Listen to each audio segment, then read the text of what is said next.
Good morning, Steel Nation. Hope you had a fantastic weekend. Hope you're looking forward to the start of the training camp coming up tomorrow and for all the news that and content that's going to be coming out. But before we turn the page onto the future that is the Pittsburgh Steelers 2022 season, I want to take a step back and look at the past that was Ben Roethlisberger's career.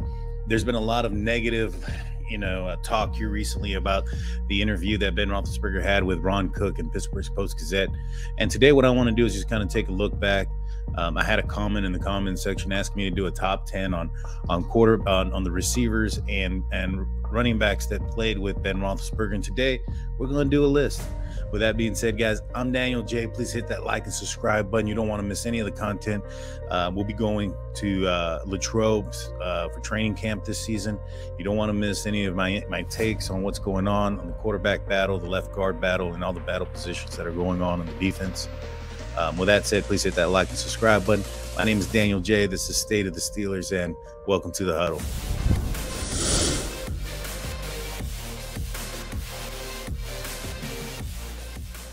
Mixed Pots asked in the comment section if I could, go back and look at Ben Roethlisberger's career and do a top 10 receivers that Ben Roethlisberger's played with, and also a top 10 list on running backs. Now, given the amount of content that's fixing to come out and the emphasis that's going to be needed to be taken to put on training camp and the battles and the position battles that are going on, what I've decided to do today is put out a top 10 list, but it's going to be broken down into two. It's going to be a top 5 receivers that Ben Roethlisberger played within his 18-year career, and also the top five running backs that he played with. And so this is my personal opinion. It has nothing to do with anything on stats or any of those things. When asked a question, I took it as who had the most effect during the time that they were playing with Ben Roethlisberger. And we're going to start it off like that. So let's start off with the running back position. In the running back position at number 5, I got James Conner. James Conner had a Pro Bowl season in 2018 after Le'Veon Bell had a holdout due to his contract situation and financial means. And Conner was able to step in with a great offensive line and make some moves. He ended up going out to Arizona here recently and making himself some money. So he is an awesome back. He has history with the city of Pittsburgh, being a Pitt Panther for the University of Pittsburgh and beating cancer here in the city of Pittsburgh. And so a lot of the fan base still love Conner. In fact, my wife still sports out a James Conner jersey. He'll always be a Pittsburgh Steeler in our hearts. And, he comes in at number 5 for me. Number 4 comes Rashard Mendenhall. Now, a lot of folks dislike Rashard because of the comments and the things that he stated off the field and after his retirement from the NFL. However, what he put on the field and what he was able to do for the Pittsburgh Steelers as a running back, you can't take that away from him. He was a huge staple point on the running game and a huge part of the reason why the Pittsburgh Steelers made it to that, or Ben Roethlisberger made it to his 3rd Super Bowl in 2010 or 2011, the 2010 season against the Green Bay Packers. There was a lot of emphasis on his career based on the fumble that he had there. However, you can't take away the big running ability and the breakaway speed that he had, plus the size and the strength that he came along with him. He was if he could have, really taken away that the fumble history and the ball carrying ability, he would have been a very good running back, not just for the Pittsburgh Steelers, but in the NFL, and been, much more touted than what he was. At number 3, I got Fast Willie Parker. Fast Willie Parker, he had the record there in Super Bowl. Was it Super Bowl 40 against the Seattle Seahawks, where he broke off a 75-yard touchdown behind Alan Faneca. You can't take that away. He was a great running back. He was also a great, in 2008, the Steelers drafted Rashard Mendenhall to be the next running back. However, against the Ravens in that season, he had a shoulder injury, and so Mendenhall took over the load and was a big part of the season, the reason why the Steelers won the Super Bowl that year. A lot of credit is given to Santonio Holmes and to Ben Roethlisberger, and rightfully so. But Fast Willie Parker had a lot to do with that Super Bowl and getting to that Super Bowl, as well as the 2005, season as well. And so I have him listed number 3. Now, here's where we're going to get a little bit, in my opinion, controversial. So I have listed at number 2, Jerome the Bus Bettis. Now, if this was an all-time list, he would definitely be not number 2 to who I have at number 1. But given the fact that this is just a list strictly on Ben Roethlisberger's career, Jerome Bettis only played for the Steelers while playing with Ben Roethlisberger at the same time for 2 years. And in those 2 years, Jerome Bettis was more of a passenger than the bus driver, so to speak. And so, the drive to get to Super Bowl 40 in Detroit and whatnot had a lot to do with Jerome Bettis. And I'm not saying that if Jerome Bettis retires the year before after the loss to the New England Patriots in the AFC Championship game, I'm not saying that the Pittsburgh Steelers would not get to the Super Bowl in Super Bowl 40 against the Seattle Seahawks. But you can't say that didn't play a pivotal role or was a huge bone for what's the word I'm looking for? Kind of like you can't say that it wasn't motivation for them to go out there and do what they did. And so, I have Jerome Bettis at number 2. He had a huge impression on on Ben Roethlisberger. I'm sorry. If you guys remember correctly, after the championship loss to the New England Patriots, it was Ben Roethlisberger that told us that the following year he would not only get him to the Super Bowl, win it, and he made sure of that in his promise. And so who I have number 1 as far as the running back for the Pittsburgh Steelers that made the biggest impact on Ben Roethlisberger is going to be Le'Veon Bell. Le'Veon Bell was, touted as one of the best, if not the best running back in the game at the time he was playing with the Pittsburgh Steelers. He was unguardable also as a pass catcher. He could have been a number 2 receiver. In fact, that's kind of what ended up turning out to be his downfall. He saw himself being a number 2 receiver and a number 1 running back and wanted to get paid for both of those positions. And I think that had he done something differently here recently, he stated had he had a time machine, he would do things differently. And if he had that time machine available to him, I think if he stays with the Pittsburgh Steelers, he'd be donning a gold or yellow jacket 5 years after his career is over. However, instead, now he's boxing in front of fans for some kind of publicity stunt against Adrian Peterson to make money. And so it's fall far from the top when you're as high as he was and you take a stumble downward, but you can't take away the performances that he was able to accomplish on the field, his ability as a runner and as a pass catcher. In my opinion, he has been and was the best running back, including Najee Harris, for Ben Roethlisberger. Now, I'm not saying that Najee Harris cannot be better than better than Le'Veon Bell in the future.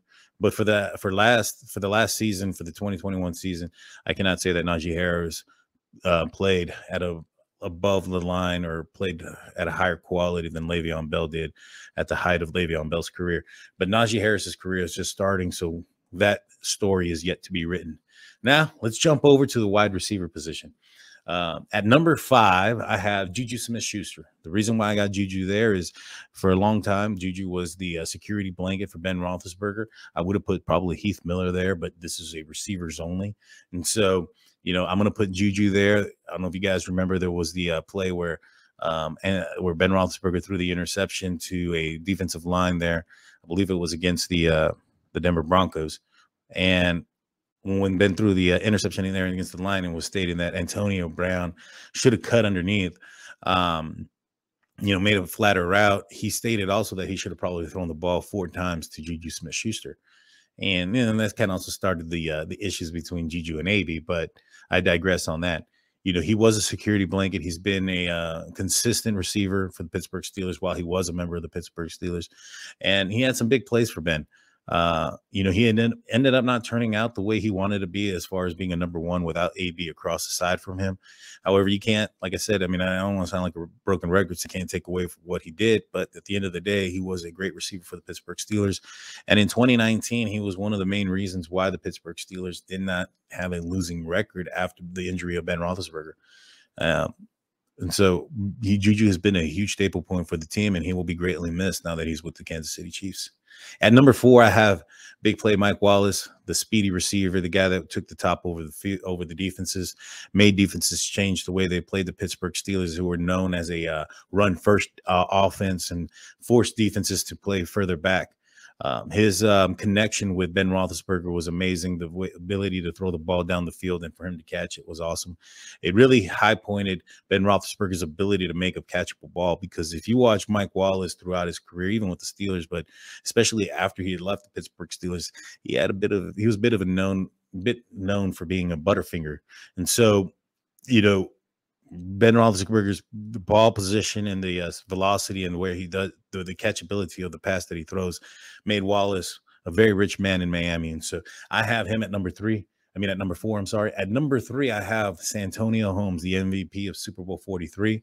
I put him there because he did great things for the Pittsburgh Steelers, not just in that game, but, you know, leading up to that game in that season throughout the playoffs.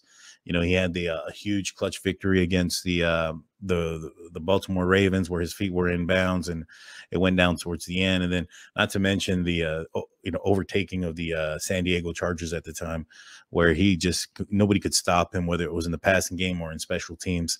I have him set at number 3. At number 2, I got Antonio Brown, AB. AB, he left the Pittsburgh Steelers not so much on the best of terms. However, when you look at what he's done with the other teams that he's been with, it was the best of terms, so to speak. But again, like I've said many times, you can't take away what he's done on the field. Antonio Brown was one of the best players at his position during the time that he played with the Pittsburgh Steelers. He is somebody that I still think may eventually don a Hall of Fame jacket. And hopefully does, with, you know, representing the Pittsburgh Steelers. I know he won a Super Bowl with Tampa Bay. However, majority of his success came with Ben Roethlisberger at his quarterback position, throwing him the ball.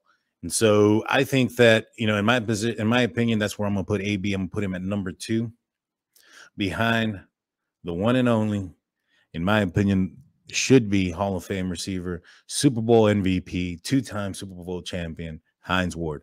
Heinz Ward changed the game. He changed plays. In fact, his crackback ability and his aggressive blocking style changed plays in the NFL and changed rules in the NFL. He was a defensive player on the offensive side and loved to piss off the other team with his great smile and fun attitude while he was knocking them down. Heinz Ward, like I said, should be an MVP, and hopefully one day he will be in the we consider an MVP with all the accolades that he's got. He's more yards than Antonio Brown, more touchdowns, a whole 9 yards. And so, in my opinion, he needs to be he needs to be in the Hall of Fame. He's number 1 in my list because he assisted Ben Roethlisberger in getting the 2 Super Bowls that Ben has. You know, a lot of folks don't remember in 2008 when Heinz Ward was involved in the game, but he had an injury to his I believe it was a hamstring injury. And so he didn't participate much, but throughout the year, he was a huge staple point. He was the number 1 receiver, and he allowed the defenses to roll towards him and allow a little bit of pressure off of Santonio Holmes, and vice versa as well. Those guys worked off of each other and whatnot. And so he was also a huge pivotal role in the 2010 season when the Steelers made it to the Super Bowl in Dallas against the Green Bay Packers. You know, Heinz Ward, in my opinion, is the number 1 receiver that the Steelers have had, you know, up recently since, you know, the early 90s. Not saying or taking anything away from any other receiver that played earlier than that. I just honestly never got the opportunity to witness a Lewis Lips or witness a Lynn Swann or a Stallworth play. So I cannot say outside of highlights how they really were or how they took over the game. But Heinz Ward changed plays. He changed rules and was a huge part of our team, and everybody on the defense had to know where Heinz Ward was and keep their head on a swivel. That's what I got for you guys today. Please let me know who y'all got. Did I leave anybody out? Who would y'all put in this list? Or is there maybe somebody else that you would put ahead of these guys? Maybe you would have AB in front of Ward or Bus in front of Bell. Let me know in the comment section. Tell me which way you would go. You know, with that being said, guys, don't forget to hit that like and subscribe button. I'll be going out to training camp. You don't want to miss any of that content. Also, I wanted to inform everybody that our weekly Friday night Q&A sessions will be going to Saturday mornings. You don't want to miss it. Our first one's going to be this upcoming Saturday. So don't think you missed anything on Friday when I'm not coming live. I will be going live. It will be on Saturday morning from here on forward. We'll be doing a preview once the season starts on Saturday morning as well. Talk about the upcoming game and whatnot. And so you don't want to miss any of that content. You want to get notified of that. So you need to hit that notification bell.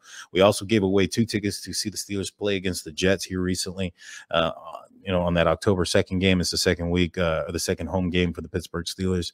We'll be giving away 2 more tickets later this season if we can hit to 1,000 subs before the bye week and the Pittsburgh Steelers make the playoffs and host a home playoff game. I will be giving away 2 tickets to go with me because I'll be attending a playoff game. You'll be able to go with me to see the Pittsburgh Steelers play in a playoff game this year. 3 things that have to be done again. Got to hit 1,000 subs. Got to do that before the bye week. The Steelers have to make the playoffs and host a playoff game to do so. If not, if those things don't happen, we'll be doing another giveaway next season. So please hit that like and subscribe button and share it to all your friends and family that are Steelers fans to get that opportunity to win 2 tickets to see the Steelers play live next season or this postseason. With that being said, guys, I'm Daniel J. This is State of the Steelers, and peace.